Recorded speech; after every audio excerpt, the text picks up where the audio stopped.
Olá, sejam muito bem-vindos ao meu cantinho. Para quem eu não conhece, meu nome é Amanda, muito prazer. Nesse vídeo eu quero compartilhar com vocês o processo da compra da casa, dessa casa aqui. Tem vídeo no canal mostrando um tour pela casa vazia. Não mostrei a casa cheia ainda, porque ainda precisa de umas decoração, tá? Então, né? Mas eu queria dar os 10 passos que foi o nosso processo de compra da casa, para quem tem curiosidade ou para quem mora aqui e também tem interesse em fazer o mesmo. O passo 1 é definir o orçamento. Eu e o Kevin, nós usamos dois aplicativos que foram o Redfin e o Compass. E nesses aplicativos você consegue pesquisar as casas disponíveis para venda na região. E aí você consegue também ter uma noção da parcela da casa. É uma estimativa, tá? Então você consegue colocar lá quantos porcentos você vai dar de entrada e aí o aplicativo meio que calcula a sua parcela mensal. Então, quando a gente teve uma noção mais ou menos do valor da casa que a gente pode comprar, né? Que a gente falou, a gente consegue pagar isso de parcela, então qual é o valor da casa que a gente consegue comprar? Aí a gente foi verificar o nosso credit score, que é o nosso crédito aqui nos Estados Unidos, né? Idealmente, para você comprar uma casa e pra você ter um crédito bom para comprar uma casa, você tem que estar morando aqui por uns 2 anos, mais ou menos. E eu acho que eu já falei em algum outro vídeo também, é importante que você sempre tá usando o seu cartão de crédito e às vezes você faz um cartão novo ou eu fiz a compra do carro, que eu até comentei naquele vídeo que a gente comprou o carro, a gente acabou escolhendo fazer um parcelamento justamente para ir melhorando esse crédito, já que eu era muito nova aqui nos Estados Unidos.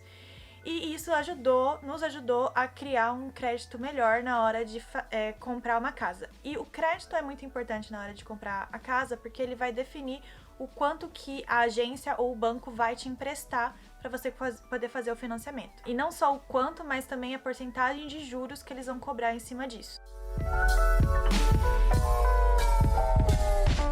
O terceiro passo foi decidir o tipo de financiamento que nós íamos querer fazer, o tipo de mortgage.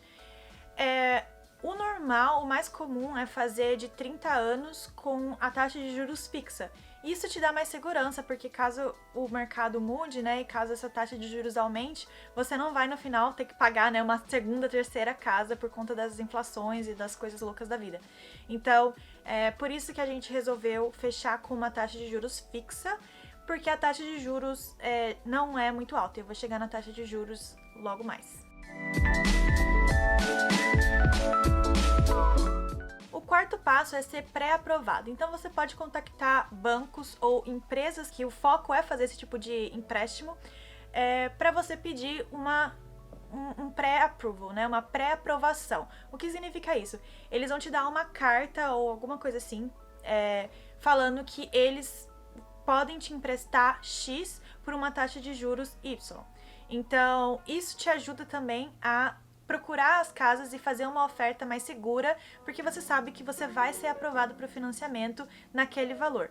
Então é muito importante fazer esse passo antes de você dar a oferta ou qualquer coisa, porque se você der a oferta antes de saber se você é aprovado ou não, você pode correr o risco de ninguém querer te emprestar o dinheiro e depois que você manda a oferta já fica um pouco mais complicado de você dar um passo para trás.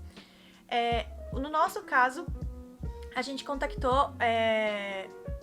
tinha contactado um banco e depois a gente contactou uma empresa, que são dois amigos nossos, na verdade. Um foi o nosso agente e a outra foi a nossa... que é lender, que seria quem empresta. Eu não sei falar o nome. Mas enfim. E aí a nossa taxa de juros nisso foi 3,375% ao ano. Como eu falei, a gente fez o plano, né, de 30 anos com uma taxa fixa, então essa taxa não vai mudar. E eu achei essa taxa, muito boa comparada com o do Brasil, porque eu lembro que eu tava dando uma procurada em casas lá no Brasil pra, né, ver com os meus pais, só que a taxa de juros era extremamente alta, então no final do financiamento a gente ia meio que pagar 2, 3 casas, que ficava de 10 a 15% de juros anual. Então mudar para uma taxa de juros de 3,375 para mim foi uma grande diferença, né? Então dá mais motivação e te permite, né, dar mais flexibilidade para as pessoas poderem fazer esse investimento da casa própria.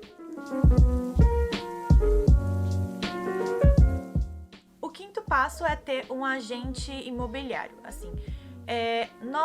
A gente, como eu falei, nós temos esses dois amigos, né? Que um foi nosso agente e a outra foi quem emprestou. Que trabalha na agência que empresta dinheiro. Gente, tô com muita dificuldade. Coloca aqui nos comentários, porque eu não sei qual que é o nome dessa empresa. Tô curiosa agora. Mas a gente, na verdade, fez muita pesquisa por nós mesmos. A gente foi vendo bastante no aplicativo, tanto no Compass quanto no Redfin, as casas disponíveis, pra gente ter uma noção de quanto as casas valem em cada bairro. E aí a gente começou a fazer a pesquisa ali no aplicativo. E depois a gente foi pro sexto passo, que foi pesquisar mais intensamente e realmente ir nas casas. Isso foi muito divertido, porque quando você olha no aplicativo, você vê as casas que estão abertas, né? Open house. Então você tem lá o horário que a casa vai estar aberta e você pode ir lá, só ir, entrar, conhecer a casa e sair. Então eu e o Kevin começamos todo final de semana, quase a gente ia em umas 2, 3 casas pra dar uma olhada, pra gente ter uma noção de bairro, pra gente ter uma noção de como que é a casa por dentro, né, estando em um valor X. Então, por exemplo, às vezes a casa parecia barata, né? Olhando no valor, olhando nas fotos estava tudo bonito, mas quando você ia lá, ou o bairro não era muito legal, ou então a casa por dentro, quando você realmente via ao vivo, não era tão legal, ou às vezes uma janela dava de cara com uma coisa também não legal. Então, essa foi a nossa pesquisa pra gente entender, ok, uma casa legal numa área que a gente gosta, quanto que é o custo disso, né? E a gente consegue comprar uma casa assim ou a gente vai ter que abrir mão de alguma coisa? A gente teve que abrir mão, claro, por exemplo, a gente queria ter um quintalzinho. No fim, a gente acabou ficando com a townhome, que tem o rooftop, né? Que tem a parte lá em cima, mas não chega a ser tipo um quintal com grama e tal. Então, isso foi uma das coisas que a gente abriu mão. E a gente também veio um pouquinho mais longe, então também a localização a gente acabou abrindo um pouco mão, que a gente tem que dirigir um pouco mais para chegar nos lugares, mas o bairro ao redor e tudo mais, e a casa em si, foram tudo muito legais. Então, eu acho que criar uma lista de prioridades aí enquanto você pesquisa é interessante para você saber o que você tem que abrir mão, o que faz sentido, o que não faz sentido e tudo mais. O sétimo passo é fazer a oferta. Então, todas essas pesquisas, talvez você achou uma casa que você realmente goste e você quer dar uma oferta. A forma como você faz uma oferta, normalmente o seu agente vai te trazer comparações, que eles chamam de comps. Então, ele vai olhar em casas parecidas na região e ver se o preço da casa que você gostou faz sentido e tá, né, ali na média. Porque aí você talvez, se a casa estiver muito acima do preço, você pode oferecer um valor menor na sua oferta e por aí vai. E também nessa oferta vamos colocar contingências. Normalmente o agente vai saber e vai te guiar nisso. Então, por exemplo, se uma das contingências pode ser que se na inspeção achar algum problema de fundação, então o acordo tá cancelado, né, e tudo mais. Cada um segue o seu lado. Ou, assim, se achar coisas, você pode colocar ali nas contingências o que vai fazer você cancelar o contrato, né? E é importante que isso esteja na oferta. E aí, quando a oferta é aceita por todas as partes, a gente fala que a gente entra em escrow, sei lá. E eu não entendi o que era isso, mas basicamente o escrow é quando é uma agência ou um banco que serve como o elemento neutro ali. Então, enquanto tudo não está finalizado, todos os fundos, todos os dinheiros vão para esse lugar neutro e depois que tudo tá certo, o dinheiro vai pro vendedor da casa. Então, é uma segurança para os dois lados, né? E quando você fecha essa oferta, você paga um depósito que mostra que você tá realmente sério com a oferta e que você realmente quer comprar a casa. E esse depósito normalmente é 1 a 2% do valor da casa. Então, como eu falei, esse valor fica nesse escrow, que depois ele vai ser direcionado para o lugar certo. E como eu falei também, se alguma contingência falhar, porque esse dinheiro tá ali no escrow, tipo, você tem a segurança que ele vai voltar, né, se o acordo for cancelado. O oitavo passo é a inspeção e o seguro. O seguro, tem muitas empresas de seguro aqui nos Estados Unidos, tipo, eu nunca vi tanta empresa de seguro antes. Tem muita comercial sobre seguro, eu não lembro de ter visto tanto isso no Brasil. Mas a gente acabou, na verdade, usando a mesma empresa do seguro do carro, porque o que elas fazem, essas empresas, elas criam grupos de seguros que ficam mais baratos. Então, se você já tem o seguro do carro, adicionar o seguro da casa não fica tão mais caro. Então, foi isso que a gente fez. Então, é importante ter esse seguro. E a inspeção.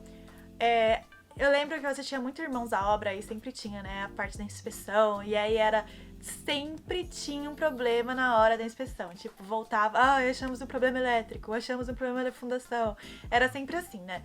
Então, no nosso caso e no mercado aquecido que estamos hoje em dia, tirar a inspeção, então falar assim, a gente não vai fazer inspeção, nossa oferta, a gente não precisa fazer inspeção, normalmente coloca a sua oferta mais pra cima, é uma oferta mais forte.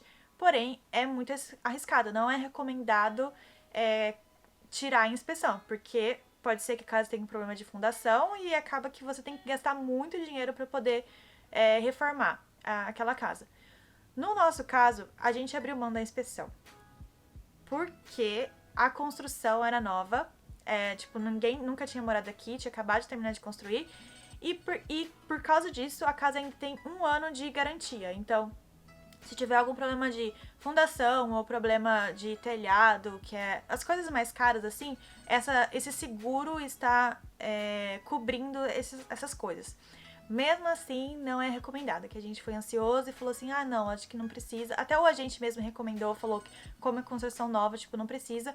Porém, depois de tudo, né, a gente viu algumas coisinhas que poderiam ter sido pegas em inspeção. Por exemplo, o sistema de água, que conta quanto de água que você está gastando, estava ligado errado em alguns vizinhos. E o outro ponto é que o nosso negócio de água estava vazando. Então, a gente recebeu uma conta super alta. No primeiro, a gente entendeu o que estava acontecendo e a gente foi ver que estava vazando. Porém, como eu falei, como a casa é muito nova, a gente ainda tem esse contato com a construtora e no fim deu tudo certo, a construtora reembolsou. Então, assim, se você sabe que, tem outras ofertas e a casa é nova, a chance de dar alguma coisa ruim são pequenas, então talvez valha a pena arriscar. A gente foi um risco, na verdade, mas deu tudo certo. E, na verdade, tinha uma outra pessoa que deu uma oferta na casa também. Então, eu me senti muito irmãos à obra mesmo, porque o agente veio, então tem uma outra oferta, aí ele começou a ligar para o pessoal lá da construtora, porque eles não podem, falar o quanto que foi e tal, mas ele falou assim, a gente vai dar essa oferta, e foi uma oferta forte que a gente deu, então a gente tava confiante, o agente tava confiante, eu tava primeira oferta não vai ser aceita, né? E no fim a gente foi sair pra jantar, e aí no meio do jantar ele recebeu a ligação falando que nossa oferta foi aceita, e eu não sabia nem como reagir, foi um momento legal, mas que ao mesmo tempo, não caiu a ficha só, acho que depois que a gente realmente pegou as chaves e veio pra casa. O passo 9 é o que eles chamam de closing, ou o fechamento. Então, basicamente, é quando vem toda a papelada para você assinar. Tinha muito papel que a gente assinou e chegou uma hora que não dava nem para ler, porque senão ia ficar, para sempre ali, porque era uma quantidade muito grande de papel. E aí, nesse processo, a gente também paga os closing costs, que é os preços de fechar todo esse negócio. Isso é além do valor da casa. E normalmente é 2% do valor da casa. Então é bom, né, ter a noção pra, enfim, calcular isso também no seu orçamento. E aí, nesse momento, nós também pagamos a entrada da casa. Então, a forma como funciona aqui é, quando você vai comprar uma casa que você vai morar, o mínimo que você pode dar de entrada é 5%. Se você vai comprar uma casa que é pra ser a sua segunda casa, muito chique, né, gente? Minha casa de verão, minha casa de férias, 10%. Então, pra uma casa de férias, 10% que você tem que dar de entrada. E se você quer comprar uma casa com a intenção de alugar pra outra pessoa, que seria uma casa de investimento já, você não vai morar nem nada, então você tem que dar 20% do valor da casa. Então, como nós queríamos morar na casa, nós pagamos o mínimo do mínimo, que foi 5% de entrada do valor total da casa. E aí, nesse momento, depois que tudo tá assinado e o depósito foi feito e tudo, o escrow, a companhia do escrow que tem todo esse dinheiro, vai passar o título da casa para o seu nome. E aí, o 10º passo, e o passo mais feliz, é realmente pegar as chaves da casa. E esse processo demorou mais ou menos 1 mês e meio por aí. pra ser todo finalizado. Se você tem a fase de inspeção, pode ser que demore um pouco mais. Mas, bom, pra mim eu achei muito demorado porque eu tava ansiosa. Mas se for pensar, não foi tão demorado assim, até porque a gente fechou tudo isso lá em dezembro, então época de feriados e tudo mais. Então eu fui bem surpreendida positivamente com o processo de compra da casa, não foi tão complicado quanto que eu achei que seria. Eu acho que a parte mais importante de todo esse processo foi realmente fazer a pesquisa, porque quando a gente deu a oferta nessa casa, a gente sabia exatamente o quanto que seria justo pagar, né, comparando com as outras coisas, quanto que a gente conseguiria pagar de parcelas e assim, a questão de bairros e tudo mais, a gente já deu uma oferta mais seguro, assim, né? Porque eu acho que a maior ansiedade é você dar uma oferta numa casa e depois você começar a pensar, ai, mas será que era essa mesmo, sabe? Tipo, começar a duvidar do negócio. Porque aí já tá rolando o negócio e é uma dívida grande por muitos anos, né? Mas, então é isso, esses foram os 10 passos, os 10 procedimentos que fizemos para comprar essa casinha aqui. E se você gostou, não se esqueça de curtir, se inscrever no canal e ativar as notificações. E até o próximo vídeo. Tchau!